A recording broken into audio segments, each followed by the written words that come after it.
안녕하세요. 푸름푸름입니다. 이름에 어떠한 힘이 담겨있다는 설정은 창작물에서 자주 등장하는 소재입니다. 지브리 애니메이션 센과 치히로의 행방불명에도 스토리에서 이름의 힘이 상당히 중요하게 쓰이는데요. 작중 치히로는 부모님과 함께 이사를 가던 중 이상한 터널을 발견하고 낯선 세계에 발을 들이게 됩니다. 그곳에서 돼지로 변해버린 부모님을 구하기 위해 유바바가 운영하는 온천장에 취업하게 됩니다. 그때 치히로의 이름을 들은 유바바가 너무 과한 이름이라며 이름을 빼앗고 센이라는 새 이름을 지어줍니다.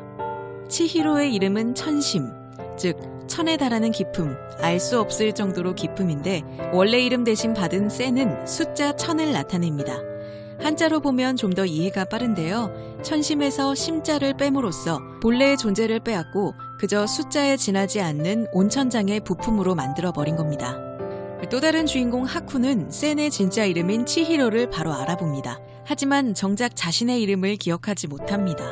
후반부에서 치히로가 하쿠의 진짜 이름을 알려주어 하쿠는 자기가 원래 하얀 용이자 강의 신인 니기 하야미 코아쿠누시라는 걸 깨닫게 됩니다.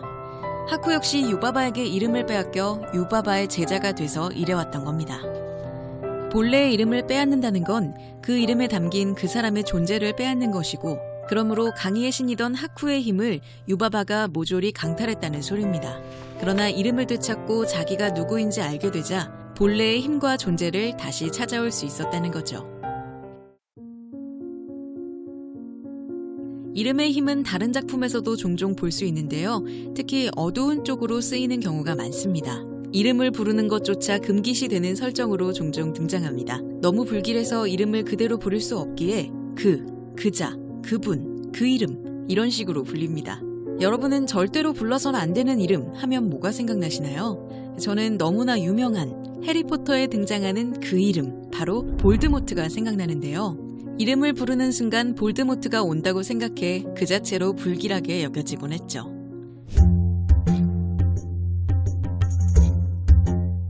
자, 영화 미이라 시리즈에 나오는 이모탭도 있습니다. 이모탭은 본래 이집트의 사제였는데요. 파라오의 후궁인 아낙수나문과 사랑을 나누다 들키고 맙니다. 파라오를 죽이고 도망치지만 군대의 추격을 받게 돼 아낙수나문은 자결해버리고 말았습니다. 시간이 지나 이모탭은 아낙수나문의 시체를 훔쳐 흑마술로 부활 의식을 치릅니다. 그러나 파라오의 군대에게 들켜 실패하고 말았습니다. 붙잡힌 이모탭은 혀가 잘리고 온몸이 붕대로 감겨 돌로 만든 관 속에 식인 벌레들과 함께 갇혀 생매장 당합니다.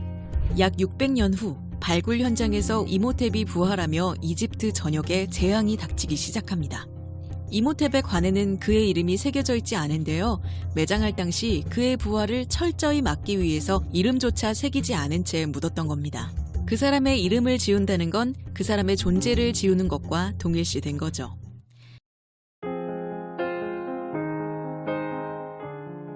자, 이런 설정 등은 여러 신화와 종교에서 가져온 개념인데요. 종교나 신화 등에서 어떤 존재의 이름은 그 자체만으로도 엄청난 권위와 힘을 상징하곤 합니다. 이번에 출판사 포레스트 북스에서 세상의 모든 이야기는 신화에서 시작됐다 라는 책을 받았는데요. 여기에 이름의 힘에 관한 재밌는 이집트 신화가 있어서 들려드릴게요.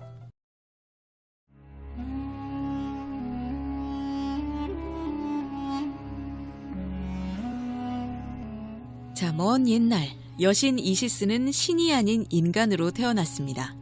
인간의 몸으로 많은 사람들을 보살피다 보니 상당히 지쳐 있었는데요. 그것을 극복하기 위해 이시스는 신이 돼야겠다고 결심합니다. 어느 날 이시스는 흙으로 뱀을 빚어 태양신 라가 지나다니는 곳에 두었습니다. 얼마 안 돼 라가 그곳을 지나다 이시스가 만든 뱀에게 물려 온몸에 독이 퍼지기 시작합니다. 그때 맹독으로 죽어가는 태양신 라에게 이시스가 호련히 나타나 얘기합니다. 저는 말의 힘으로 뱀독을 낫게 할 수 있습니다. 제 말은 생명의 숨과 같아 병을 낫게 합니다. 라신이시여, 당신의 진짜 이름을 가르쳐 주십시오. 그리하면 그 이름으로 제가 당신을 구해드리겠습니다. 고민 끝에 태양신은 진짜 이름을 이시스에게 알려주고 이시스는 태양신 라의 진짜 이름을 통해 라를 치유합니다. 이후 이시스는 태양신의 진짜 이름을 아는 대여신으로 오랫동안 숭배받게 되었습니다. 자, 도대체 이름에 어떤 힘이 담겨 있길래 죽어가는 신을 되살리고 인간을 신으로 만들어줬을까요? 이름엔 그 사람의 본질이 담겨 있다고 믿기 때문입니다. 신의 이름을 알고 그 이름으로 무언가를 행한다면 그의 권위와 권능이 그대로 실현된다는 뜻이죠. 참고로 태양신 라는 많은 이름을 가진 신으로 유명합니다. 흔히 알려진 라라는 이름은 정오 무렵의 태양을 뜻하고요. 아침엔 케프리, 해가 질 무렵엔 아툼으로 불립니다. 태양신 라는 100여 개에 달하는 이름과 모습으로 묘사되곤 하는데요. 모든 생명체를 창조하는 존재이자 언제 어디에나 존재하는 전지전능한 신이기 때문에 모습과 이름도 그만큼 다양하게 불렸던 거죠. 인도 신화에 대한 얘기를 할 때 네이버 웹툰 쿠베라를 추천드린 적이 있는데요. 웹툰을 보신 분들은 아시겠지만 쿠베라에서도 이름의 힘이라는 개념이 아주 중요한 장치로 등장하죠.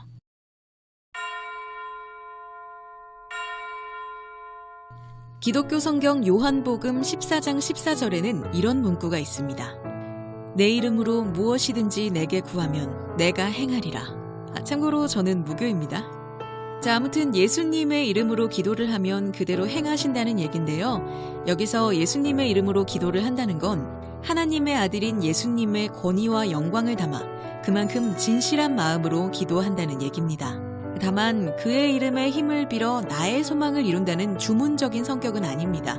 예를 들어 기도를 할 때 로또 1등 되게 해주세요. 예수님의 이름으로 아멘. 이런 건 성립하지 않는다는 거죠. 당연한 거지만. 자, 오늘 이렇게 여러 창작물과 신화 그리고 종교에 실린 이름의 힘에 대한 얘기를 해드렸습니다.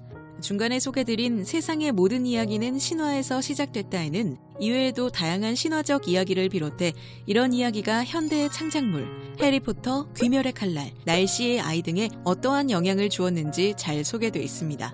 개인적으로는 소설이나 웹툰 작가님들이 컨셉을 잡을 때 보면 어떨까 이런 생각이 들었어요. 세계관이라든가 캐릭터 컨셉을 설정할 때 참고할 만한 재미있는 얘기가 많았습니다.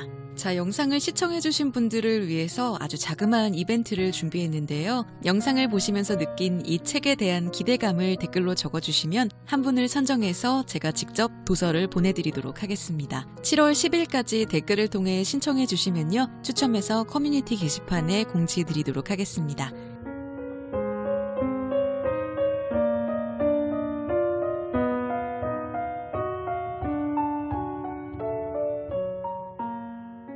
자, 오늘 영상은 여기까지고요. 즐겁게 보셨다면 좋아요와 구독 부탁드립니다. 시청해주셔서 감사합니다. 안녕.